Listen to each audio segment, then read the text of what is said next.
Everyone, so welcome back to my page and start कर देते हैं आज का most important topic elimination reaction. ये टॉपिक आपका 10 to 15 मार्क्स का आपको हमेशा देखने के लिए आपके एग्जाम में मिल जाता है। एमएससी के लिए इम्पॉर्टेंट है, बीएससी के लिए इम्पॉर्टेंट है, सीएसआईआर नेट के लिए इम्पॉर्टेंट है। अगर आप यूजीसी नेट केमिकल साइंस से कर रहे हो तो भी आपके लिए बहुत इंपॉर्टेंट है। तो आपको कोई भी केमिस्ट्री की क्लास चाहिए एंड किसी भी सब्जेक्ट, किसी भी सिलेबस, किसी भी कोर्स की चाहिए, वो सभी आपको इस चैनल पे मिल जाएगी। ठीक है, एमएससी में 10 to 15 मार्क्स का आता है, तो वो आप नोट डाउन कर लेना। ठीक है, तो रिमूवल ऑफ 2 एटम और 2 ग्रुप एंड 1 एटम और 1 ग्रुप फ्रॉम और molecule is known as the elimination reaction. सबसे पहले एलिमिनेशन का मतलब समझिए। एलिमिनेशन का मतलब आपको सीधे से पता है, किसी चीज को निकालना। ठीक है, तो किसी भी रिएक्शन से, किसी भी मॉलिक्यूल से एक एटम या एक ग्रुप को निकालना, 2 एटम या 2 ग्रुप को रिमूव करना is known as the elimination reaction. ठीक है, यहाँ तक तो कोई डाउट नहीं है। यानी कि कितने भी ग्रुप निकल सकते हैं, कितने भी एटम निकल सकते हैं किसी भी मॉलिक्यूल से, उसे हम एलिमिनेशन रिएक्शन ही बोलेंगे। देन आ जाते हैं types of elimination reaction.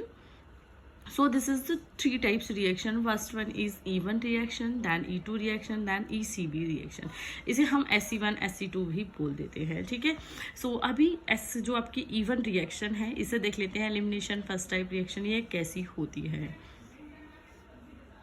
Then in case of SN1 reaction, formation of product takes place by formation of intermediate carbocation. This carbocation is high in energy and unstable intermediate. जब भी हम E1 को समझने से पहले SN1 reaction को समझो। Clearly आपको पता है, जब भी हम SN1 रिएक्शन की बात करते हैं तो वहाँ पे जो आपका प्रोडक्ट फॉर्म होता है वो इंटरमीडिएट कार्बोकेटाइन से होता है, और इसे में जो कार्बोकेटाइन है वो आपका अनस्टेबल होता है।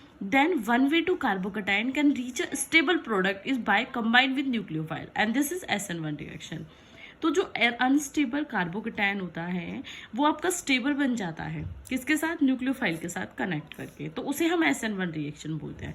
अब E1 का कनेक्शन क्या है, कैसे इसे मुझे आपको समझाना है वो देखो। SN1 आपको क्यों बताई गई थी, जिससे कि मैं आपको इजीली समझा पाऊँ। Then however, there is alternative. The carbocation can lose a proton to base, leading the overall elimination reaction, resulting the formation of alkene, and this is known as the elimination reaction. यहाँ तक पढ़ लिया। अब देखो इसमें क्या होता है, जो आपकी E1 रिएक्शन होती है, जो अल्टरनेटिव कार्बोकेटाइन होता है उससे एक प्रोटॉन का लूज होता है या प्रोटॉन एक लॉस करता है, किसको? बेस को देता है। ठीक है, lose a proton to a base leading the overall reaction. ठीक है, प्रोटॉन का लॉस देखने के लिए मिलता है, जिससे कि आपकी पूरी जो कंप्लीट एलिमिनेशन रिएक्शन है वो चलती है, और इसमें जो रिजल्टेंट होता है उसमें आपको एल्कीन का फॉर्मेशन देखने के लिए मिल जाता है। रिएक्शन में आगे बताऊंगी, और इसे ही हम एलिमिनेशन रिएक्शन बोलते हैं। क्लियर? यहाँ तक क्लियर है? कोई भी सब्जेक्ट की या ऑर्गेनिक की ही अगर आपको कोई भी क्लास या कोई भी टॉपिक नोट्स चाहिए, सभी के लिंक वीडियो के डिस्क्रिप्शन में मेंशन कर दूंगी, चेकआउट कर लेना। एंड मोस्ट इम्पॉर्टेंट थिंग, अगर आपने अब मुझे फॉलो नहीं किया है इंस्टाग्राम पे तो फॉलो कर लेना। एमएससी केमिस्ट्री मेरा हैंडल है, मैं नीचे भी लिंक दे दूंगी डिस्क्रिप्शन में, तो आप वहाँ से भी चेकआउट कर सकते हो। अब थ्योरेटिकल पार्ट कर लिया आपने, अब मैं बताऊँगी कि इम्पोर्टेंटली वो क्या था। रिएक्शन, ठीक है, कार्बोकेटाइन बना। कार्बोकेटाइन से देखो यहाँ पे न्यूक्लियोफाइल के साथ रिएक्शन कराई जाती थी। SN1 रिएक्शन में तो न्यूक्लियोफाइल जुड़ जाता था। ठीक है, बट E1 रिएक्शन में क्या होता है, आपका रिमूवल ऑफ प्रोटॉन देखने के लिए मिलता है। ये हाइड्रोजन रिमूव हो गई ना यहाँ से।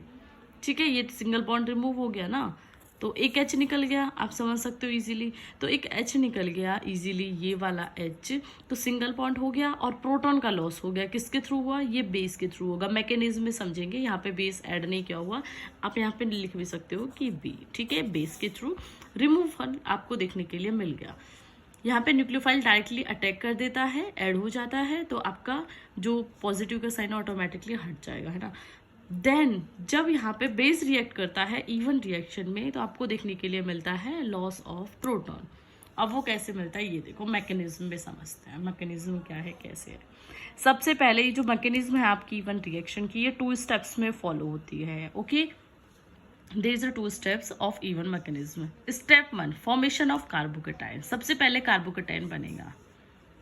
ठीक है, Cl के साथ रिएक्शन देखने के लिए मिलेगी। तो जो आपका क्लोरीन है उसमें क्या होगा, हिंडरनेस आपको देखने के लिए मिलेगा और वो धीरे धीरे रिमूवल की साइड आ जाएगा। यहाँ पे नेगेटिव, डेल्टा नेगेटिव हो जाएगा, नेगेटिव सॉरी ये पॉजिटिव हो जाएगा। देन एक स्लो स्टेप होगा, उसमें ये ब्रेक बॉन्ड जो है वो ब्रेक हो जाएगा, क्योंकि पहले इसमें हिंडरनेस होने लग जाती है। तो आपका क्लोरीन हो जाएगा रिमूव और आपको एल्कीन देखने के लिए मिल जाएगा। जैसा कि मैंने थ्योरी में बोला था, जो थ्योरी है एग्जैक्ट सेम मैकेनिज्म होती है, इसीलिए मैंने आपको बहुत इजी थ्योरी, बहुत इजी मैकेनिज्म लिख रखी है और मैकेनिज्म के अकॉर्डिंग ही मैंने थ्योरी लिखी है, जिससे कि स्टूडेंट अगर थ्योरी थोड़ी सी पढ़ ले तो मैकेनिज्म खुद बना लेंगे, और किसी की मैकेनिज्म अच्छी है तो वो थ्योरी खुद बना लेंगे।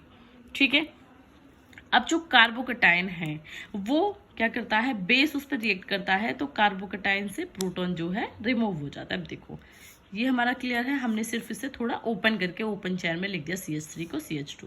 सेम प्रोडक्ट, बेस की रिएक्शन कराई, फास्ट रिएक्शन होगी तो जो प्रोटॉन है ये वाला प्रोटॉन ये रिमूव हो जाएगा और यहाँ पे आपका नॉर्मल साइन आ जाएगा जब पॉजिटिव हट जाएगा।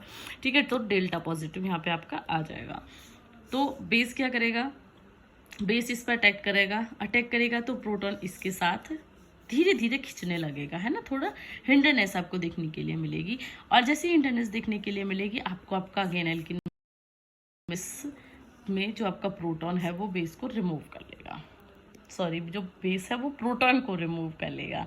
ठीक है, यहाँ तक कोई भी डाउट किसी चाहिए, ठीक है, क्योंकि बहुत इजी लैंग्वेज में मैंने आपको समझाया। इतनी इजी लैंग्वेज में आपको कोई भी एग्जैक्टली इन चीज़ों को नहीं बताता है, और एमएससी के स्टूडेंट को तो इससे अच्छा चैनल कहीं भी नहीं मिल सकता है।